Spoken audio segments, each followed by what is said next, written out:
Parce qu'il faut qu'on gagne, parce qu'on aurait dû gagner en Irlande. Si on regarde le résultat net, c'est une défaite supplémentaire. Si on regarde le contenu, il y a vraiment des choses intéressantes, mais on ne peut pas se contenter de si peu. On joue de manière sporadique, il n'y a pas de continuité dans notre jeu, il n'y a pas de lien entre avant trois quarts, donc on travaille vraiment là-dessus depuis le match de l'Angleterre. Il y a des progrès, mais c'est encore trop faible, et on essaye vraiment de créer du jeu, quoi, un jeu. C'est incroyable d'avoir autant de déchets sur un match autant dominé, physiquement notamment.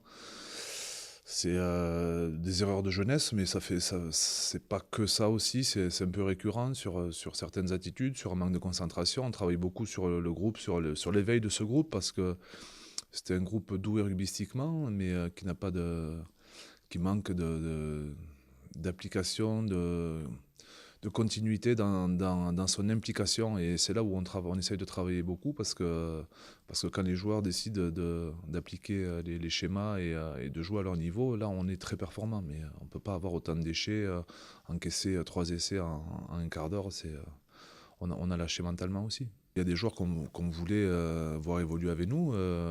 Kylian Gerassi va rentrer notamment. Et derrière, Alex Araté.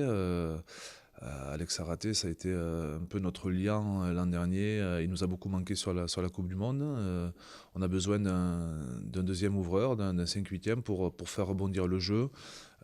Ceux qu'on a essayé pour l'instant, avec leurs qualités et leurs défauts, n'ont pas réussi encore à créer ce lien.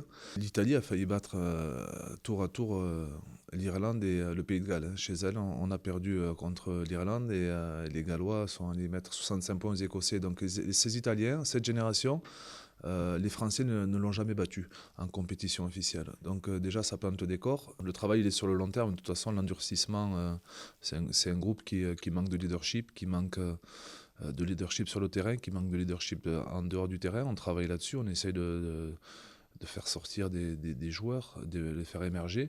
Mais c'est un groupe qui, quand même, a une qualité essentielle. Il a envie d'avancer, de progresser, qui se remet en question, et heureusement, d'ailleurs, que ce soit les joueurs et le staff.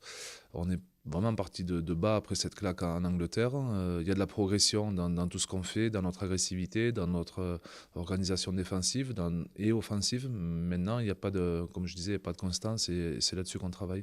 Une semaine, c'est un peu court, mais on l'a dit, on l'a répété, avec le nombre d'absents et par rapport à la préparation qu'on a eue, le plus important, ça reste la Coupe du Monde.